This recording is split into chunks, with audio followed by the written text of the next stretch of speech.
Hello అండి, టమాటా curry చేస్తున్నాను. టమాటా curry నేను ఈజీగా చేస్తున్నాను. ఇంట్లో ఉల్లిగడ్డ ఇట్లా వేయను. అందరు ఉల్లిగడ్డ వేసి చేస్తారు కదా. ఓన్లీ టమాటా, కొత్తిమీర నేను ఎట్లా చేస్తున్నా చూడండి. ఒక బగోనా పెట్టుకున్నా. దీనిలో కొంచెం ఆయిల్ కొంచెం ఎక్కువ వేస్తేనే మంచిగా ఉంటుంది. ఒకటిన్నర పోసిన స్పూన్లు.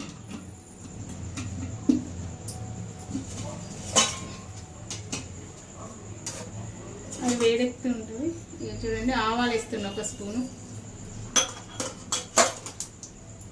ఒక హాఫ్ స్పూన్ జీలకర్ర, కొన్ని చిటికెడు మెంతులు వేస్తున్నా. తర్వాత మళ్ళీ మెంతుల జీలకర్ర పొడి వేస్తాను.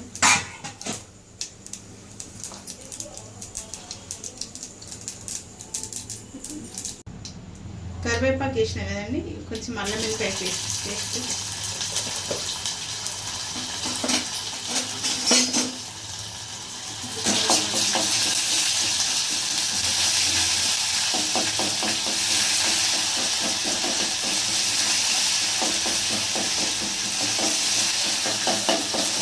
అల్లం వెల్లిపాయ మంచిగా గోరింది.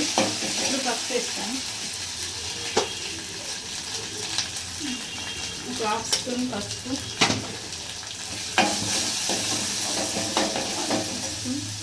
వెంటనే టమాటాలు వేసేసాయి.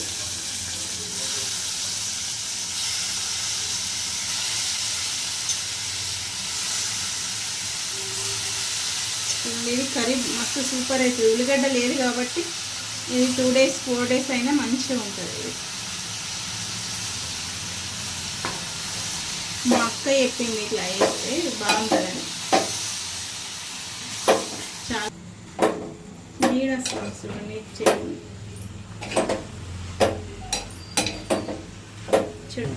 చూడండి, ఇలా మంచిగా కలిపి మూత పెట్టుకోవాలి. ఒక 10 minutes మంచిగా ఉడికేదాకా, ఇట్లా మంచిగా మెత్తబడేదాకా, ముక్క మెత్తబడేదాకా.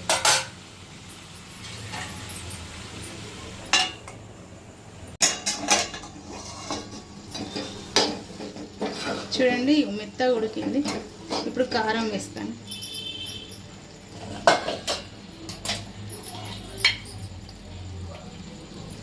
ఒక స్పూన్ కారం వేస్తాను.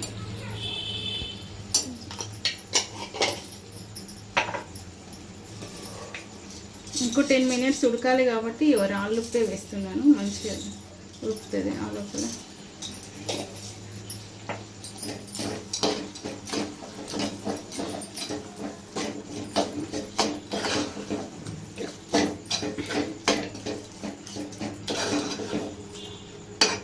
ఇప్పుడు కొత్తిమీర వేస్తాను. చూడండి, కొత్తిమీర మంచిగా ఎక్కువ వేసుకోవాలి, బాగుంటుంది. కొత్తిమీర వేసి ఇలా కలిపాక కొత్తిమీర ఫ్లేవర్ అంతా మంచిగా దీనికి పట్టుకుంటుంది.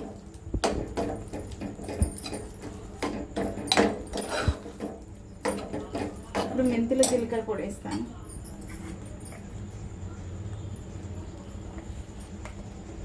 ఒక హాఫ్ స్పూన్ వేస్తున్నాను మెంతుల జీలకర్ర పొడి. దీంతో టేస్ట్ మంచిగా ఉంటుంది. కంపల్సరీ టమాటా కర్రీలో ఇది మెంతుల జీలకర్ర పొడి కంపల్సరీ వేయాలి. దీంతో టేస్ట్ టమాటా చాలా బాగుంటుంది. ఇలా ఉల్లిగడ్డ కూడా లేదు కాబట్టి ఇది చాలా మంచిగా ఉంటుంది. ఇప్పుడు ఇది వేసి ఒక 10 minutes మళ్ళీ మూత పెడతాం. ఆయిల్ అంతా పైకి తేలుతుంది అప్పుడు.